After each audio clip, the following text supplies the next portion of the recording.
बहू का चक्कर। अरे अरे रुकिए, कुछ सोचने से पहले आपको बता दे कि बहू का चक्कर वो वाला चक्कर नहीं, यहाँ तो किसी और ही चक्कर की बात हो रही है।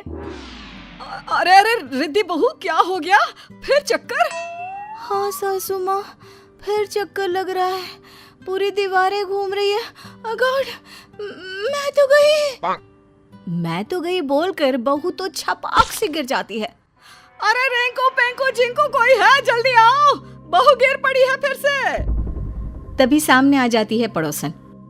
हाय रे, बधाई हो रिंकू पिंकू चिंकू की माँ, बहू पेट से है, दादी बनने वाली हो क्या?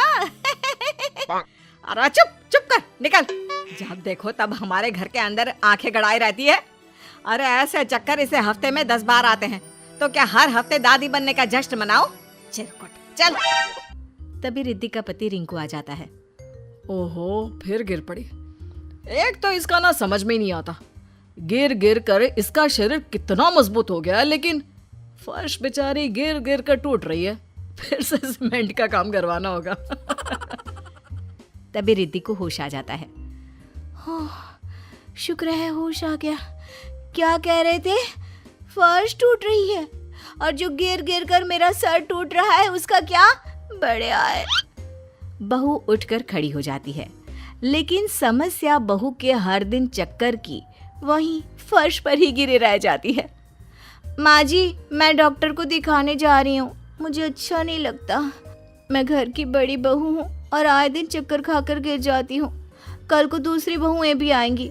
आप तो सह लेती हैं, लेकिन कोई और क्यों सहेगी? बहू दवा लेती है और ठीक हो जाती है। घर में सब नॉर्मल हो जाता है। फिर एक रोज, बेटा, तुम लोगों से एक बात कहनी थी। रिंकू की तो शादी हो गई, लेकिन अब पिंकू की उम्र भी हो रही है। पिंकू की शादी के लिए भी लड़के देखो। हाँ माँ, मैं समझ रहा हूँ। घर पर बहू एक और खाने वाले इतने, रसोई के काम में भी दिक्कत आती होगी।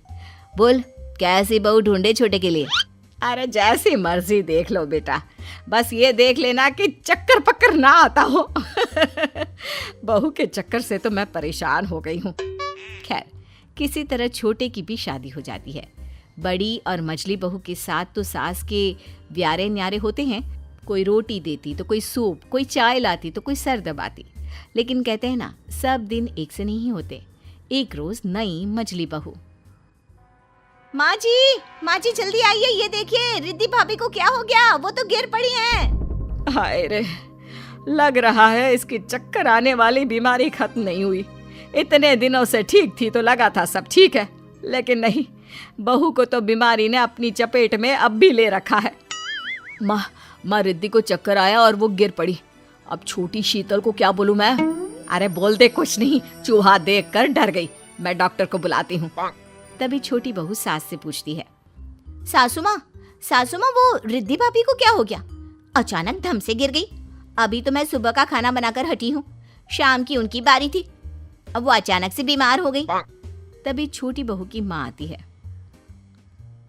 अरे क्या हो गया बड़ी बहू को?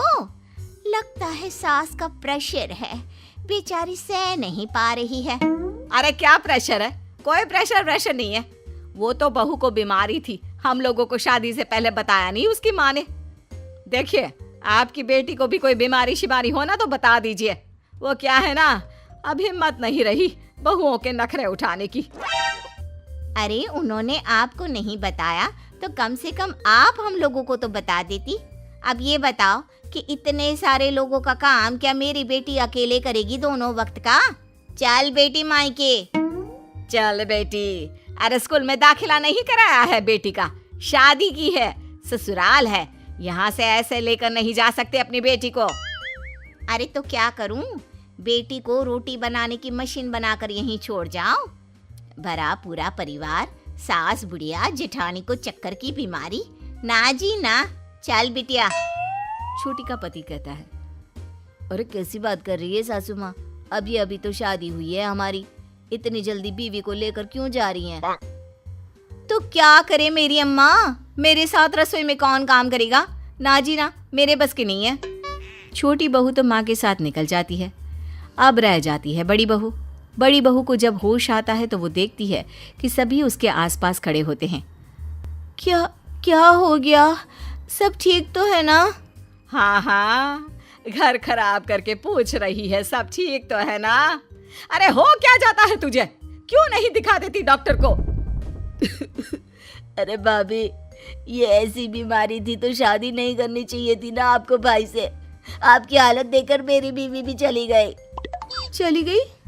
हालत मेरी खराब थी तो वो क्यों चली गई? अरे मैं ही चली जाती हूँ मायके।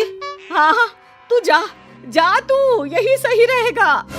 भाभी, आप आए दिन बेड पर रहेंगी, फिर वो कैसे घर का सारा काम अकेली करेगी? इसीलिए उसकी माँ उसे ले गई। ओह, ये बात है। मेरी बीमारी के कारण आप लोग परेशान हो ना। वैसे मैं अभी का खाना तो जल्द से बना देती हूँ, सुबह चली जाऊंगी मायके।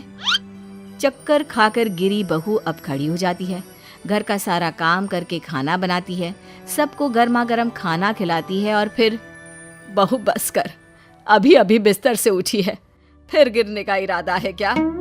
हाँ रिद्धि, रहने दो, इतना काम मत करो। अरे नहीं नहीं, मैं नहीं तो कौन करेगा?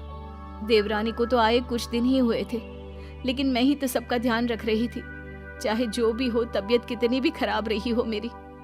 लेकिन आज एक बात तो समझ गई कि ये बोलकर बहू चुप हो जाती है। सास को समझ में आ जाता है कि वो क्या कहना चाहती है, लेकिन सास कुछ भी नहीं कहती।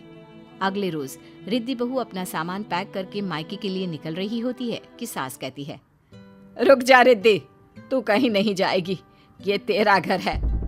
पर माँ, ये ऐसे ही बीमार पड़ी रहेंगी तो कौन इनकी सेवा करेगा? मेरी बीवी घर देखेगी या फिर भाभी को? नाना, इन्हें तो जाना ही होगा। अरे ठीक है ना, अगर परिवार की मुश्किलों में जो साथ नहीं खड़ा हो सकता, ऐसी बहू हम लोगों को नहीं चाहिए बेटा। तू एक काम कर, अपनी बीवी के साथ कहीं और शिफ्ट हो जा। मेरी रिद्धि बहू तो मेरे साथ ही रहेगी। सास के फैसले को देखकर रिद्धि खुश हो जाती है।